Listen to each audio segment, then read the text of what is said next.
Thank you so much for being here this evening for the District 8 School Board Candidate Forum. My name is Laura Moore, and I'm the Vice President of Policy for the Nashville Area Chamber of Commerce. And tonight's forum is hosted jointly by the Urban League of Middle Tennessee, the Metropolitan Nashville Education Association, and the Nashville Chamber.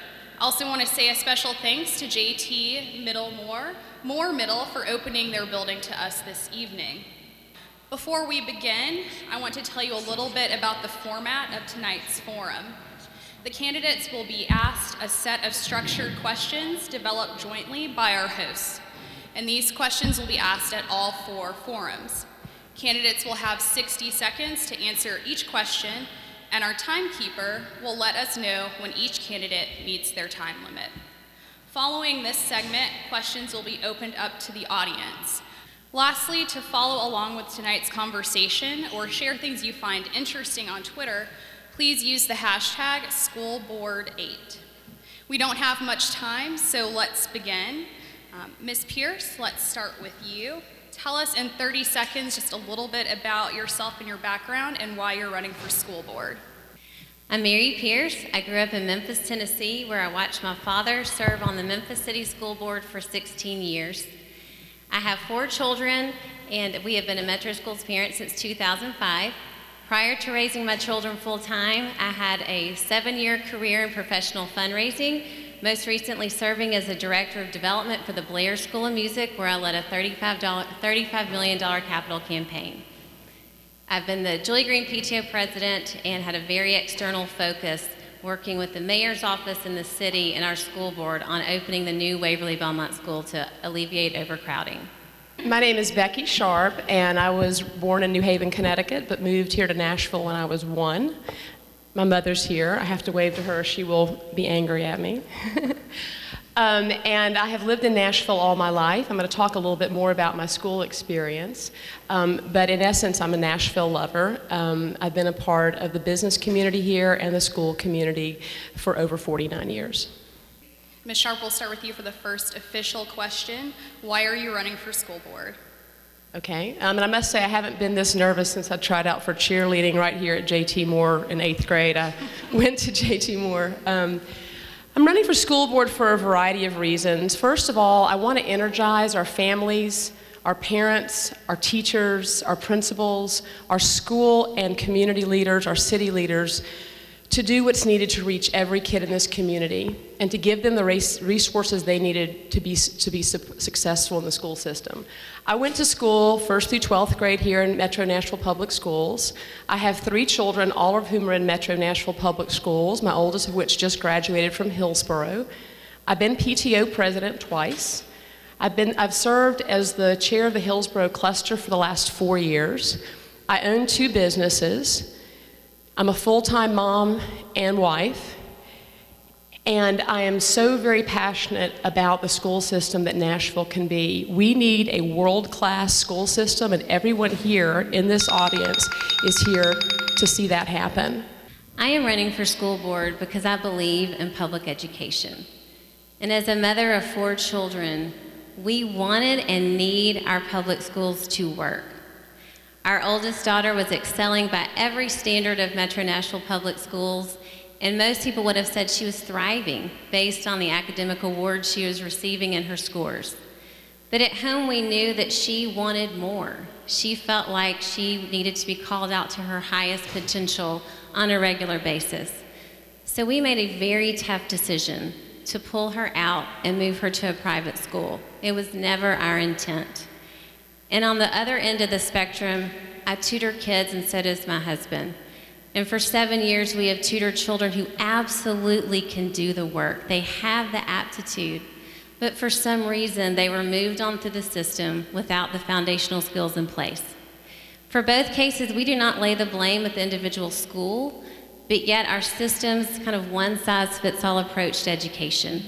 So I'm running for school board because I want to make our schools have the resources to meet the kids' needs at each school community and make them the best fit for every child. Thank you. Ms. Pierce, we'll stick with you to start question 2. What do you perceive to be the greatest challenge facing public education in Nashville? Well, I actually applaud the Metro Nashville School Board for passing the Education 2018 strategic plan. In this plan, they have addressed what each child should look like, what all the students should look like at each tier level that they leave. So what a fourth grader, what an eighth grader, and what a graduate, the skills they should possess. The challenge that I find is that what do we do when those kids don't look like that? What do we do when the kids get there and they're not ready? But instead we see that they kind of move on through. And also we have high achievers who have met those benchmarks before time. What are we doing for them? So again, I'm going to go back to the one-size-fits-all and how I want to give our school leaders the resources and the team and the people in place to meet those school communities, because the local schools know what's best for their school community. And so the one-size-fits-all, I would say, is the greatest challenge. I think the greatest challenge facing schools in Nashville is that there's not one, there are a lot. But I'll list my top three. Academic performance. Our kids are not performing at a level that guarantees them a college career.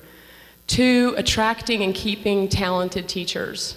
We need teachers who want to teach in a world-class school system and are paid to do so. 3, we need to provide the resources all of our children need, whether it's a child who needs more rigor in a math class or a child that is struggling to read at 2nd, 3rd, and 4th grade. When a child needs an aid today. When a child needs a reading specialist or a psychologist, the child needs that today. They can't be on a waiting list for months at a time. What I think is most challenging, though, is figuring out how we're going to solve that problem. I've been a business owner for 20 years and have been involved in strategic plan implementation and problem solving, which is one of the many reasons I'm running for school board, is I feel I can help solve these problems. If you had to pick one indicator of student achievement that was most important to focus on, what would it be? Again, I'll say I don't think there is just one indicator. Children are very rich individuals, but the ACT score is what people are wondering about. It's in the news. I run a corporation that manages scholarship and tuition reimbursement programs, and in preparing for this, I did a little research. And of the last 1 million scholarship applications we processed, 97% of them asked for an ACT score. It's what the colleges are looking for. That said, we need to look at indicators like attendance and college readiness and parental involvement, not just an ACT score. And if we're going to look at ACT scores, we need to provide ACT training early. It needs to start in middle school, and it needs to continue throughout high school. I also believe the ACT score is the best benchmark to use. It's nationally recognized, and it is required for most of our colleges and universities. However, if we wait until our students take the ACT score, it's much too late. So we do need some indicators leading up to that, like the Explore.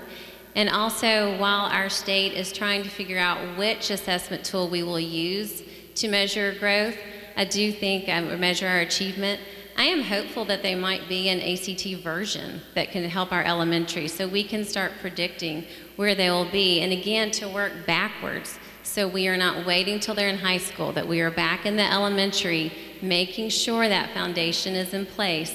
So when they get to high school, they're ready. The ACT is not going to be a problem for them then. The current director of schools contract is scheduled to expire next year. As a member of the school board, what would you look for in the next director of schools? I want a director of schools who is an advocate for excellent schools, no matter what the label. That can be a zone school, a magnet school, or a charter school. I want a director of schools who is willing to use all the tools available to give our kids the best education possible. This director might be a career educator, or they might be a person from the business community. Whichever, they need to have a passionate understanding of the challenges of an urban school district.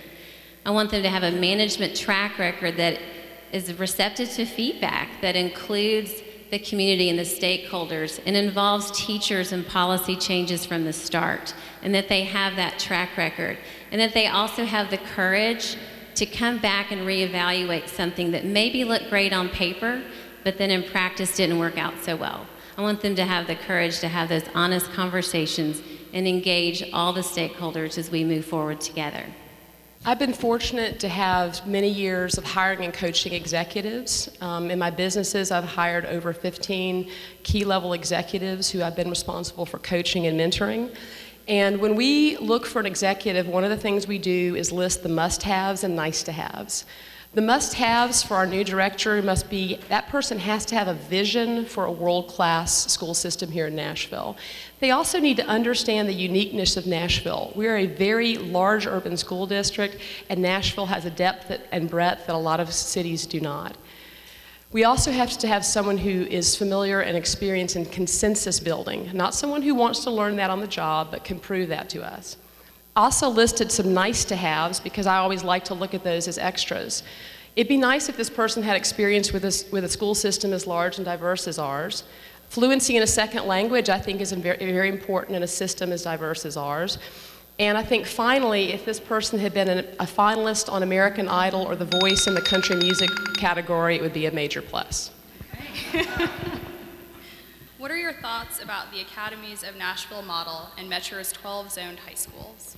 I have had such fabulous experiences in the Academy of Nashville, and I can answer this question in 10, but I'm supposed to use 60, so I will. My little brother with Big Brothers Big Sisters, who I've mentored since 3rd grade and is now a sophomore at Maplewood, has been so excited and energized about his Academy of Power and energy. Since he's been in that academy, I've seen he owns that academy. He has this ownership mentality, and he talks about it so excitedly. He was at our house recently and was drawing a parallel and a series circuit and trying to get me to understand the differences. I just see a real small learning community positive impact there. My own son, who just finished at the Freshman Academy at Hillsborough, where they teach you how to be a successful high school student, has also embraced his 10-year plan. He sees a vision for himself. So with my leadership, the Academy program will grow. I would like to see every academy to have at least 2, maybe 4 college counselors, and for every academy to have a college track associated with it. Thank you. Well, across the district, the academies are very popular, and obviously they have been extremely successful in partnering with our business community. I love the small school structure that this provides to these large urban high school, comprehensive high schools. And another thing that is so positive about the academies is that it allows students to dream big and to picture themselves as what they're going to be when they grow up and give them a taste to do that. But I'm going to go back to that foundation that I keep bringing up because the ACT scores are still not where we need to be. And I was actually really surprised to find out that even from Hillsborough High School, the 3rd strongest high school in the city, only 15% of the class of 2013 were college ready, as measured by the ACT in all 4 areas. What keeps me up at night is what happened to the other 85%. So while we're giving them a glimpse of their future, let's get that foundation in place. Because when we just offer them a dream and not a foundation, it's an empty promise. But together, the foundation with that dream, there'll be no limit to the success of the academies. As a board member who will help determine how the district allocates its operating budget, what budget areas would you want to see prioritized? Okay, this is the one that I'll need more than 60 seconds for. I have been attending school board meetings for a regular basis in the past 2 years, paying close attention to the budget. And there's always talk of not enough money. And we all want to get more money straight to the classrooms. And so one small way, or it's a big way, but one way I think we can look at this is to give MMPS one objective, and that is to educate kids. So could we look at some shared general services opportunities with our city, with the Metro City government that we already have, for things like construction and maintenance, transportation and IT? If we can consolidate the efforts instead of duplicating them, then I think that we will absolutely have more money available to our classrooms. I was very excited to get this question because it validates the work I've done the last 2 weeks. I've been fortunate enough to have one-on-one meetings with our Mayor Carl Dean and our Director of Schools, Jesse Register, with our Commissioner of Education, with a multitude of other leaders at MNPS and with principals, teachers, and parents. And when I talk to them about prioritization of the budget, which I understand the question is, it's clear there are two major priorities. One, our personnel. We have to do right by our people. And two, our facilities. We have to maintain the buildings that we first invested in. I run two businesses and recently acquired a third and merged it with a first. And one of the very first discussions that we had was on budget priority. It's something I'm experienced in, it's something I'm passionate about, and it's something that if you don't have leadership with experience can very easily go south as people get excited by the bright and shiny lights of other opportunities. So I find the two priorities again are personnel and our facility maintenance. Metro Schools has a new academic performance framework which ranks schools into excelling, achieving, satisfactory, and the lowest level target. What should the district do about schools that consistently underperform at that target level? Well, one thing that concerns me is the concept first of calling a school bad. I don't think a school can be bad. I think a school culture or environment can be bad. So I don't like labeling a school as bad. It makes it very difficult to reopen a school. Also, the concept of closing a targeted school may seem right. Where are the kids going to go? We have to have a plan for that. We have to have a fast-acting plan. If a school is marked as failing, I don't have a day or a week or a month for my child or your child to sit in that school. So we have to have leadership that is willing to act today. Additionally, we need a bench. We need a bench of teachers who are in line to get into our school system just like they are at Hillsborough High School. Hillsborough High School has a 250-person wait list right now, and the freshman class was the largest in the history of the school at 358. That's a bench, and that's the kind of bench we need for our principals and our teachers. The LEAD Principal Program, which is fabulous, helps principals mentor other principals, and I'd like to see that expanded into a teacher mentoring program. Well, first of all, I want to say that the people who came up with the academic performance framework really provided a fair and objective way to measure our schools. What I would like to see attached to that academic performance framework is a plan of action, a decisive plan of action for really each level. But since the question addresses targeted, I will say what bothers me most about this question is the word consistently. Because the way I understand it, the school has to be at target for 3 years before action is taken.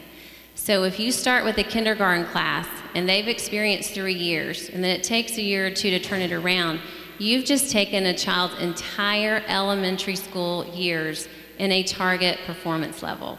And that's not okay. That is what becomes a burden later for our middle schools and high schools. It's back to that foundation and getting that right. So I would think that we also would want to take the schools that are excelling, let them mentor the schools at the achieving and satisfactory level. Next question. Do you support the implementation and measurement of the Common Core state standards in Metro schools? Okay, I've spent the last 6 months really trying to uncover and understand all that's around Common Core. And I think from my conversations with parents and teachers, both for and against Common Core, the one thing we can agree upon is that high expectations and high standards are needed. I'll talk about a positive first, and that was my 6th grader this year bringing home her Common Core vocabulary book. We saw a difference in her spelling, in her writing, and her comprehension. On the flip side, I saw the concerns that parents have at the elementary level, particularly in math. And part of it is with a bright 8-year-old who has occupational therapy and fine motor delays. It's very difficult for him. I watched it take the love out of his math because he was so frustrated to have to write out why he knew 3 + 3 was 6. So I want to work and listen and watch this closely. And I do think that we're also watching to see what the state does for an aligned test. And again, I believe in a nationally normed test, and I would hope that we could do something in the ACT version. So if you'd asked me this question more than 6 months ago, I would have had to have done research to find this out, but I was fortunate enough to sit on the Chamber of Commerce's education report card this last fall, and for almost every Friday for 4 months, we met for 3 and 4 hours at a time and went deep on Common Core. We got to hear from proponents and opponents. We heard from teachers and students. We heard from leadership and from the Commissioner of Education. There are positives and negatives about Common Core. The positives include that children do really go deep on a topic, and so you'll hear a child talking about the Pythagorean theorem in math and then associating that with a science class. In my opinion, the only negatives are around making sure our teachers have what they need to implement appropriately, and what we've felt here in terms of pain that we heard from the teachers was the fast track they've been asked to hold in terms of implementation of Common Core. To answer the question, yes, I support the implementation of Common Core. The school board operates under a system called policy governance, which defines the roles and responsibilities of the board and how they carry out decisions. There has been recent talk of the board changing policy governance. What is your position on this issue? Again, I'm very fortunate that I have sat on a multitude of for-profit and not-for-profit boards. That experience has shown me the good and bad of corporate boards, and corporate boards who are able to implement policy governance appropriate can do good things. But policies are only as good as the people who implement them. In concept, I absolutely think the school board should function like a corporate board does, but we have to make sure that people on the board come from a position of experience in a board as opposed to wanting to learn that experience. I also think that if the board's position is a macro position, and all of us as parents get into the micro component, I will be elected by my voters. So we've got to make sure there's a clear understanding of how to respond to your constituency on micro levels, like they don't like a teacher or there's a broken window, which is not supported by the macro focus or definition of the policy governance component. Thank you. I believe that policy governance is a needed structure for a 9-member board, so they are able to give one message of direction to their one employee, who is the director of schools. I think when it's not followed or we didn't have it, it would be really hard for the director if there were 9 different personalities with potentially 9 different competing agendas. And I did attend the Policy Governance Committee meeting last week, the second part of the question about talking about possibly changing it or eliminating it. What I heard were board members who wanted to address specifically the part of policy governance that says you can publicly praise and privately criticize the work of MNPS. So for someone like me who does want to see honest evaluation assessments of our schools, I can understand that frustration for some of the board. But that said, I think Sharon Gentry specifically handled that really well to explain that you have those opportunities and that really to criticize. But as a board, you should own what's happening and then address that with the director and not air the dirty laundry. For the past several years, the state legislature has proposed a school voucher program that would allow students to attend private schools using public funding. Do you favor a school voucher program for Nashville?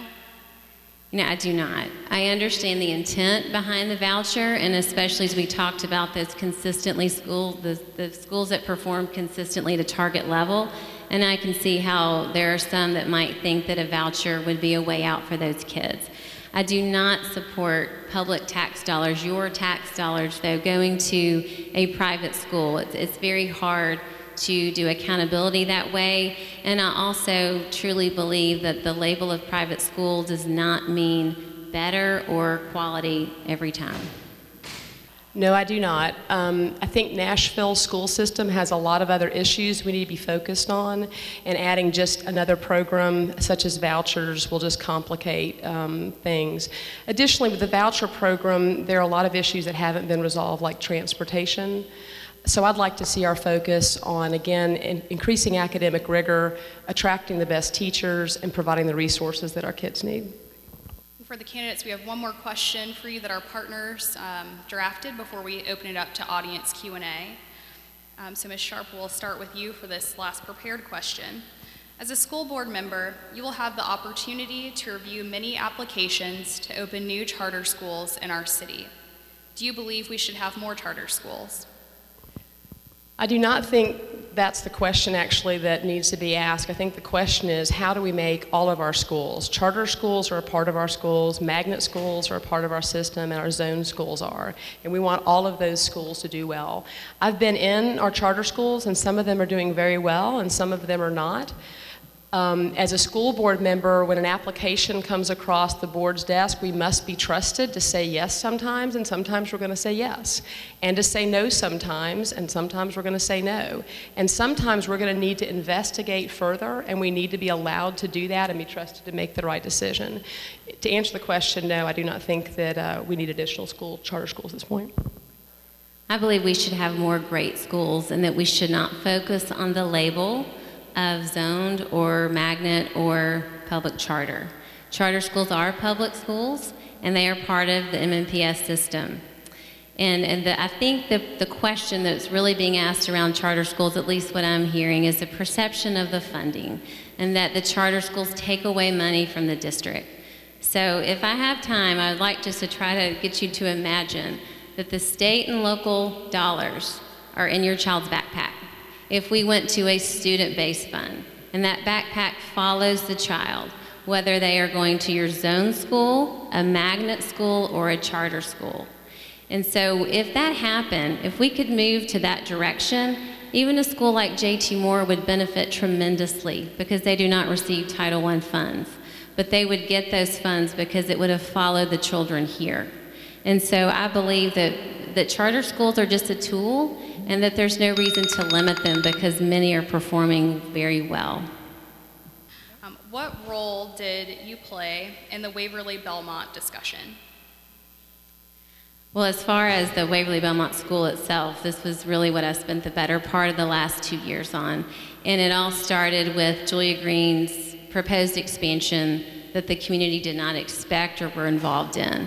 And so that resulted in a community-wide process, working with our Metro Council reps, working with the school board, working with the mayor's office, and talking to all the schools and the parents and the neighbors to figure out how can we alleviate the overcrowding. The original proposal that Metro did for Julia Green was short-sighted, and it wasn't going to fix the root of the problem. Waverly Belmont will still not be enough. The growth is still coming. We will probably need another school. But as far as that was a very big project with lots of help. My role was as a visitor to forums. I went to the forum that was at the Martin Center and listened and was disturbed at how stressed out and upset parents were. I did not understand why under PTO leadership at Julia Green had not been expanded and taken advantage of real estate that was available years ago. I was also concerned about parents who had bought homes and felt like they knew the zone they were in and it was suddenly changing. I felt like that, so my role was one of a listener. I also felt like that the school system could have done a much better job of having such a forum in advance as opposed to presenting a solution. Again, I'm a business owner. I have over 50 employees in 7 different states. When we're trying to build consensus, we bring everybody together and ask the questions first, and then come up with a solution so that we give people an opportunity to be at the table, and then we may agree to disagree, but at least their voices are heard from the beginning. Thank you. Ms. Sharp, we'll start with you for this next question. Someone in the audience remarked that it sounds like you two agree on a lot. So what do you think is the key difference between you two as candidates? So both of us are passionate parents of school kids. I think the difference is that I'm committed to my zoned school, and my children are not going charter and are not going private. I'm a big supporter of our magnet schools, but our children have been thriving at J.T. Moore in Hillsborough. Additionally, I've been a PTO president twice. I've been chair of the Hillsborough cluster for 4 years. I own 2 businesses and manage multi-million-dollar budgets annually. I have hired and managed and coached numerous executives. I've sat on a plethora of for-profit and not-for-profit boards. The passion is both there. I'm not going to argue that. There's simple years and years of experience that I have. Well, before the race began, I would have said that choice was the biggest difference between the two of us, because historically serving alongside Ms. Sharp in our zone schools, it has been more of a message that says we should all be committed to strictly our zone school. I love our zone schools and absolutely wanted that to work. Sometimes it doesn't. And that needs to be okay, that families have to be trusted that they're making the best decision for their children. And so the other thing that I do think, while I will have children in private school and a charter, is it brings perspective to the board. And I feel like that I can understand you, many of you in District 8 who also face some of those same challenges, and this will be my full-time job. So I absolutely have the time it takes to give and devote to your constituent needs and to serving all of our schools. Do you think the district is doing enough to support students with disabilities to achieve their highest potential? You know, one of the things that I would hope when I talked about the operational budget and getting more dollars to the classroom, and talking with several parapros at Julia Green, I did not realize at the time that they were not included in like staff meetings, faculty meetings, professional development. I see our parapros as an absolute integral part of the education for us to have such a, a growing number of exceptional ed children. I know for my own sons, the parapros that serve in their room are an integral part and a respected person in the classroom. And so I think that if they were included and involved and considered part of the team and receiving that professional development alongside, that we could do a lot better by our children with disabilities. Potential. No, I do not. I'm fortunate enough to have been experienced Achilles International. It's a group that allows able-bodied athletes to run races with disabled athletes. And that experience has been humbling for me, because there's a very fine line between encouraging and supporting independence and then providing needed resources. And in metro schools, we are not even providing the needed resources. Again, like I mentioned earlier, when there's a child at middle school who needs an aid, they need an aid today.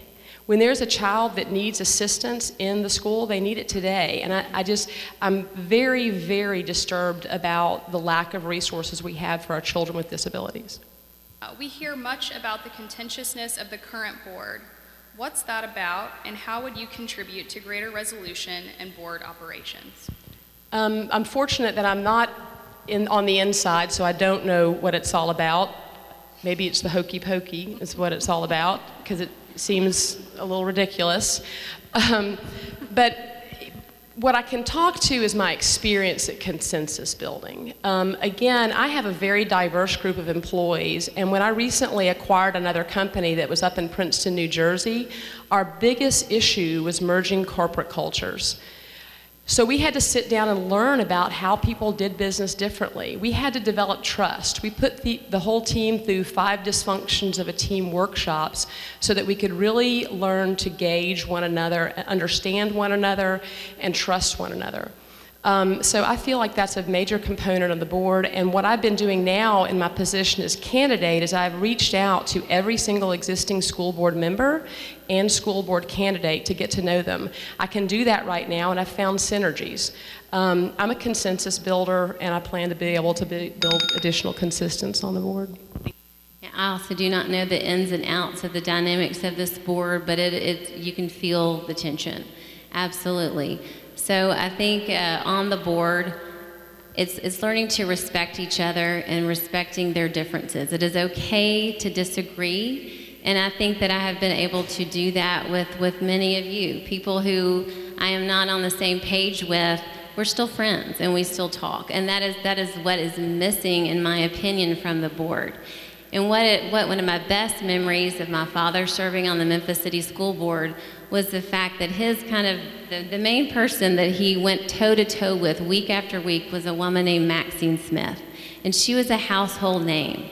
But I never will forget, almost after every social outing that the school board had, my mom would be just shaking her head laughing at breakfast, saying, "You would not believe who your dad was yucking it up with, slapping on the back, belly laughing. It's Maxine Smith." I think that kind of relationship is missing, and I'd love to bring that back. Do you believe the district should have a memorandum of understanding with labor organizations like the SEIU? Please explain. Okay, I talked with SEIU about this when I worked with them, when I interviewed with them, and from my understanding, what I told them that I would do is that I could not speak to that question directly now with such limited information. But elected, I would want to talk to MNPS and hear their side. What was the employee agreement that they have reached? I think it's like an employee handbook. How is that working? How many eligible employees of MNPS are SEIU members? And want to talk with them and see how is this new employee agreement working? And then once you have both sides, to be fair, I wanted to understand both sides. Then I would be able to make a decision. So I can't answer definitively today. I can state a decision today, yes. I've been fired before, and I've had to do the firing before. And in both cases, the person being fired or the person firing needs to have a voice, needs to be heard. And my understanding of the MOU is that teachers and faculty want to be able to simply be heard. That is just a very normal, fair approach. Again, as a business owner, even if it's something that's contentious, I sit down with someone and we discuss about why they are being let go or what's going on. When I spoke with the people at SEIU, we talked about this in detail, and I'm very comfortable coming out about that. People need to be heard. I often hear the argument that parents of children in Nashville's lowest performing schools should have choice. I'm curious what you think about choice for students attending some of our city's higher performing schools, many of which happen to be located in District 8.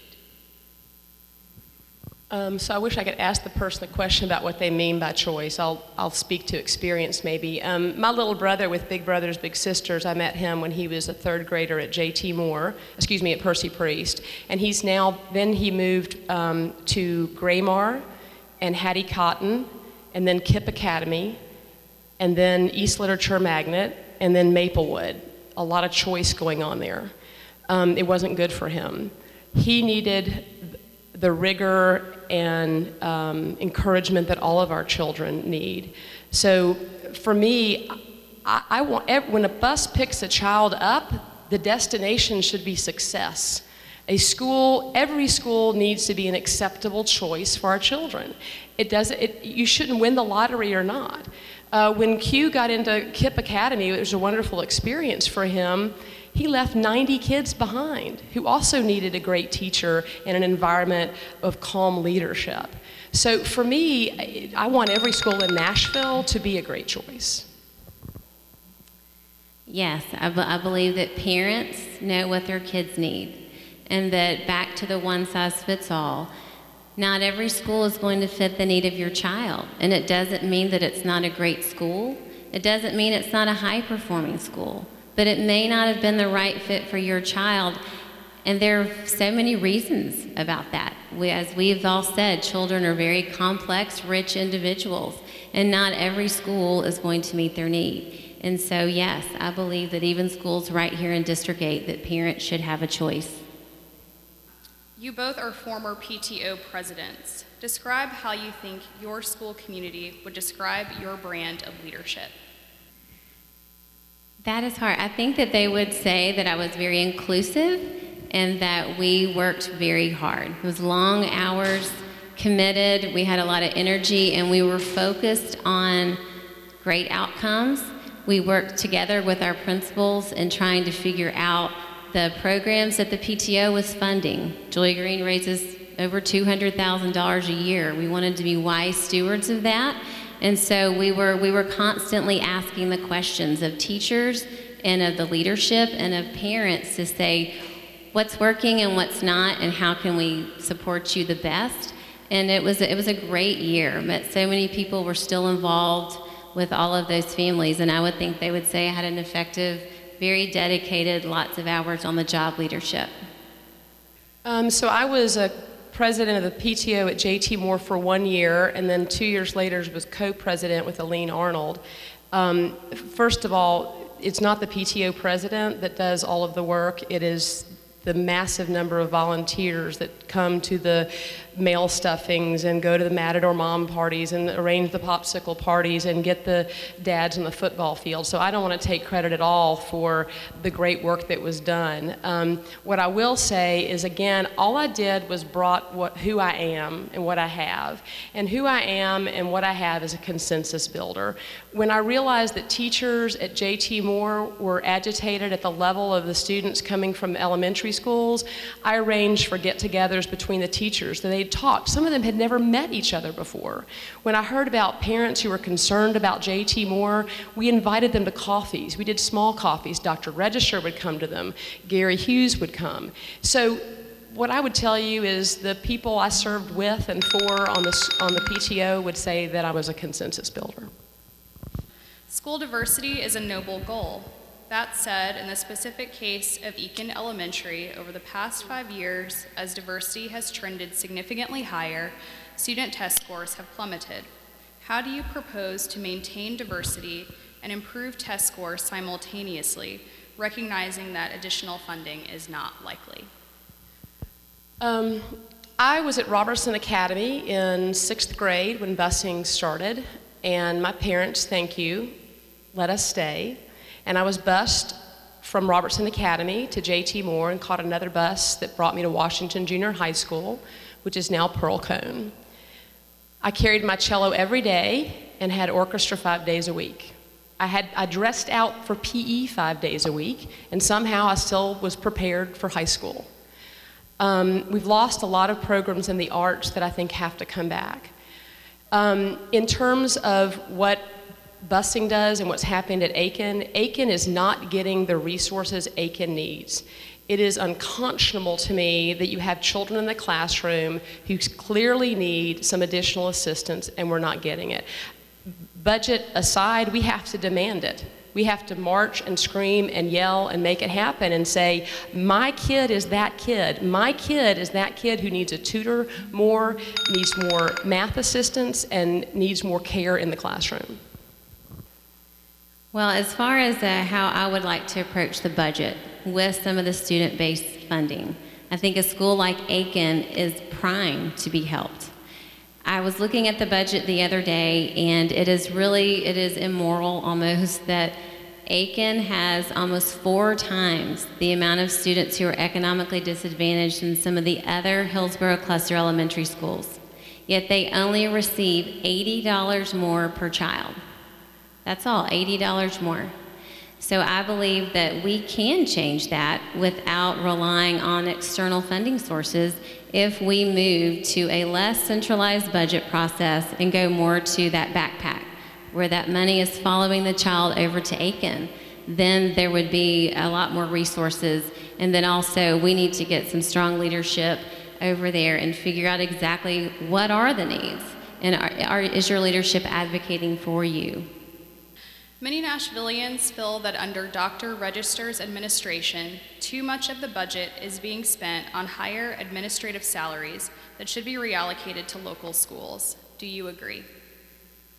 I think I've been talking about that a lot tonight, so yes, I do agree that we need to evaluate what is going on and what are all the positions in central office. The performance audit that Metro Council has had done should be ready at the end of the summer. Really excited to see that and see what opportunities lie to have less at the central office and more in the classrooms. Yes, I do agree. Again, a business analogy, and you will get tired of this, but it's what I live every day. When we look at our budget, we look at our budget in terms of how top line people are paid and what the bottom line impact is. And if the resources are not there to produce the products we're producing, we have to reallocate. And we are not, we've talked about it over and over tonight, we are not providing the resources necessary to give our kids a chance to be successful. Yes, we've got to reallocate that. How closely aligned or far apart will your positions be on key issues compared to those of the board members still with tenure for the next 2 years, namely Ms. Kim, Ms. Gentry, and Ms. Spearing? Wow, that's a tough question. And you know, I went to public school and I had some fabulous teachers, but Mr. Betts at Washington Junior High one time said, you know, don't ever fake it. I don't know. I mean, I think there are times where you say, I don't know, but that is surely something that I need to understand very specifically what their thoughts are on things and get to know. But I'm not going to make up an answer. I'm going to have the same answer. I mean, I think from sitting in the boardroom, regularly attending meetings the last couple of years, I don't know. I mean, I agree with points with all three. I also have questions about their points. So until we got to know each other a little better and really understand their motives, I can't answer. Are there any cases in which you oppose choice in public education? I can't say that I do. I think that it is the parents who know their kids' needs the best, and that the ultimate local control lies with them choosing what's right for their child. Again, I wish I could, and I hope whoever asked that will get me later and talk and tell me specifically what you mean by choice. We all want to be able to choose a school that's right for our kids, so I can't think of examples where I would be against that. So I think now we're going to have you all take 3 minutes to offer some final comments. We've covered a lot of ground tonight. I wanted to give you the opportunity to, again, restate while you're running for school board what you want people to remember after this evening and why they should vote for you. We'll start with you, Ms. Sharp. All right. Thank you all again for being here, and I'm looking forward to talking to everyone afterwards. When I was at Glendale, Mary Craighead was the principal, and she taught me that you could lead affirmatively and strongly, but from a point of kindness.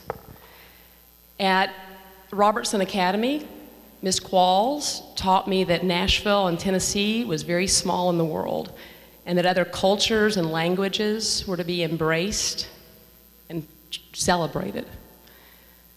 At Washington Junior High, Mr. Betts taught me that it was okay to laugh or cry out loud when you read a poem, even if you're the teacher. At J.T. Moore, Miss Wallace taught me that it is important and is okay to be proud of fluency and good grammar skills, and I do not mess up the use of I versus me. At Overton High School, Coach Harris taught me that I was neither going to be an Olympic runner nor a math scholar, but that my passion and energy and positive attitude was worth more than the grades or my time on the track. I get it. I get it. And when I'm on the school board, they'll see that not only did I get it, but I'm planning to do something about it. Thank you. Ms. Pierce, closing comments. What I hope you all have heard tonight are two people who care deeply about public schools. And that is absolutely who I am. And I want to give everything I have to the children of Nashville. There is so much to be offered. These children are our future. This is their one shot. If it was about me and my stamina, I can do that. But I've been educated, and now it is their turn.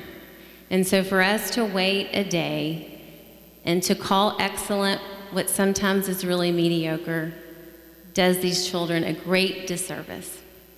And so we have got to make sure that every one of us, it's going to take every one of us, because just from the impact that we've been able to make an hour a week in tutoring, you all can join us and help that too. But we cannot look at these children as a missed opportunity until we get it right. This is their one shot. Let's go work together and give them the foundation and skills to be successful the rest of their life. Thank you so much for coming and listening. Thank you. We're out of time this evening. I want to thank both of our candidates for taking the time to share your positions with us and for allowing us to get to know you a little bit better. Great job.